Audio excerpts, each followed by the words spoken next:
that when the soul enters there, those motions do not take place in the soul, which used to be in the faculties and imagination, so that they can hurt her or take away her peace.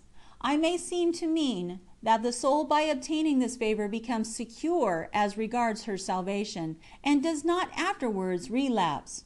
But I do not say any such thing, and whenever I speak on this subject, and seem to mean that the soul is secure, my words must be understood thus, viz., as long as the Divine Majesty holds her in His hand, and she does not offend Him.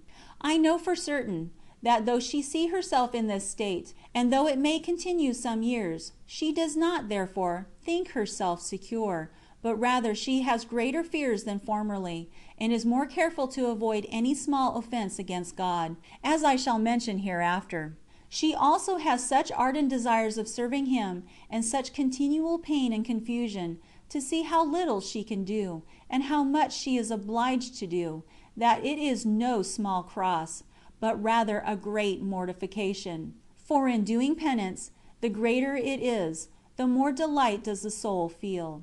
Her true penance is, when God takes away her health and strength, so that she is unable to do any penance. And though I have in another place shown the great affliction this causes, yet here it is much greater. And all certainty must come from the root, into which she is grafted. Just as a tree which grows near running water looks greener and bears fruit better. Why then should we be astonished at the desires which this soul has, since the true spirit of her has become one with that celestial water of which we spoke? But to return to what I was saying, it is not intended that the faculties, senses, and passions should always enjoy this peace. The soul indeed does, but in the other mansions there are seasons of war, of troubles, and of pains, though in such a manner as not to take away her peace, and this happens very commonly. It is so difficult to explain how the Spirit is lodged in this center of our soul, and even to believe it, that I fear, my sisters, my inability to explain it may be some temptation to you not to believe what I say. For, to assert that there are crosses and troubles, and yet that the soul is at peace, is difficult to imagine. I wish to give you a few comparisons, and God grant they may prove such as may in some degree illustrate the subject.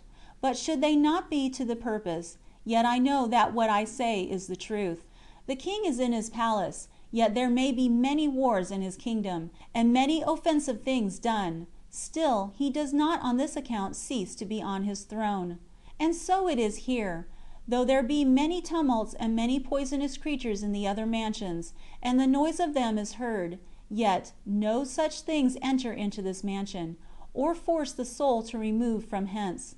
And though they give her some pain, yet it is not in a way to disturb her and deprive her of her peace.